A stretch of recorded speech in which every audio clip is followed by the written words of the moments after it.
Now, the two major secrets that are no longer secret as of this week. Leaks. Strange they came out in the same time, or almost the same time. One was Wednesday in the Guardian newspaper in Britain. The other was Friday in the Washington Post.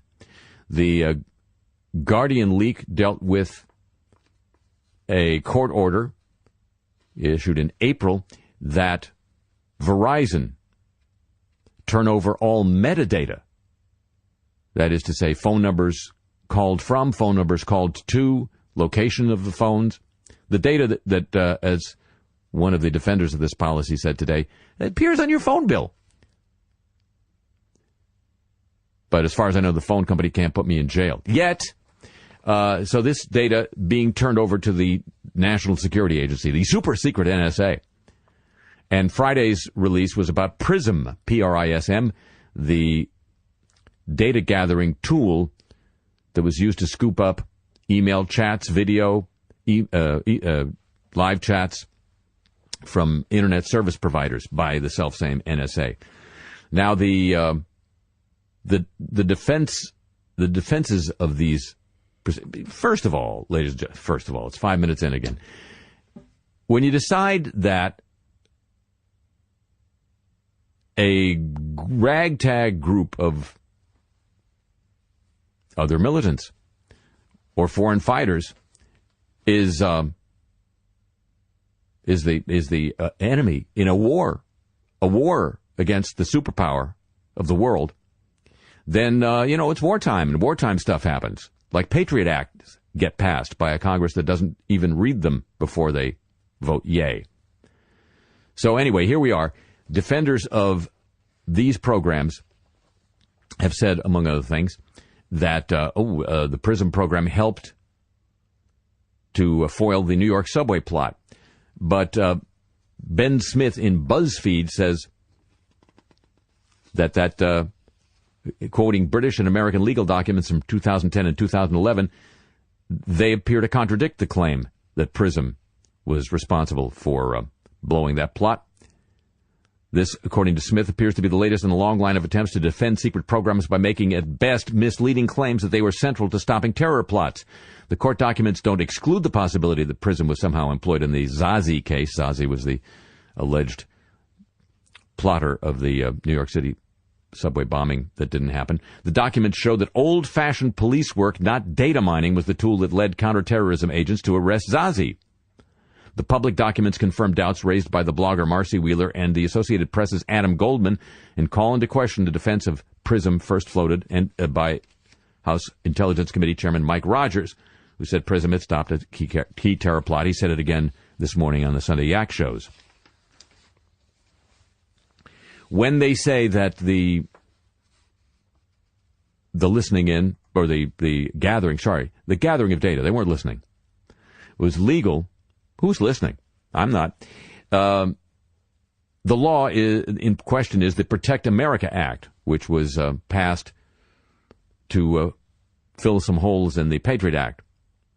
It requires only that executive branch officials certify that there are reasonable procedures in place for ensuring that surveillance, quote, concerns, unquote, persons located outside the United States, and that foreign intelligence is a, quote, significant purpose of the program, unquote. This is because they're not supposed to be listening in on us. So if they just say that, then they can listen in on whomever they want to. A single certification could cover a broad program intercepting the communications of numerous individuals. There is no requirement for judicial review of individual surveillance targets within a certified program. Civil liberties groups warned that the vague requirements of the law and lack of oversight would give the government a green light to seek indiscriminate access to the private communications of Americans. They predicted the government would claim they needed unfettered access to domestic communications to be sure they'd gotten all relevant information about suspected terrorists. It now appears, according to the Washington Post, this is exactly what the government did. The report by Barton Gellman in Friday's Post suggests that the moment the PAA was the law of the land, the NSA started using it to obtain unfettered access to the servers of the nation's leading online services. Your Microsofts, your Apples, your Googles, your Facebooks. To comply with the requirement that the government not target Americans, PRISM searches are reportedly, quote, designed to produce at least 51% confidence in a target's foreignness, unquote. That's the lowest conceivable standard. I got that much foreignness in me. PRISM training manuals reportedly instruct users users at the NSA, that is, that if searches happen to turn up the private information of Americans, unquote, it's nothing, this is a quote, it's nothing to worry about. And this report from the Post adds that few members of Congress realized the breadth of the surveillance powers they were approving when they passed this law. That may be deliberate. That's called deniability when the leaks finally happen. Well, they didn't tell us. Meanwhile, all this in the U.S. is saying, the government is saying, metadata, it's just phone numbers and times. It's nothing personal. They're not listening to your conversations. So let's hop in the time machine and go back to 2007 when the Bush administration was doing this, and then Senator Joseph Biden was appearing on the then CBS morning program with the then anchor, Harry Smith. It's a little bit like what would happen if the banks turned over all your checking records without your name, but gave the checking account number and every single purchase you made and pattern of your behavior, and then you were told, don't worry, that's not invasion of your privacy. Well, the president, though, said yesterday, we're not listening to the phone calls, we're just looking for patterns.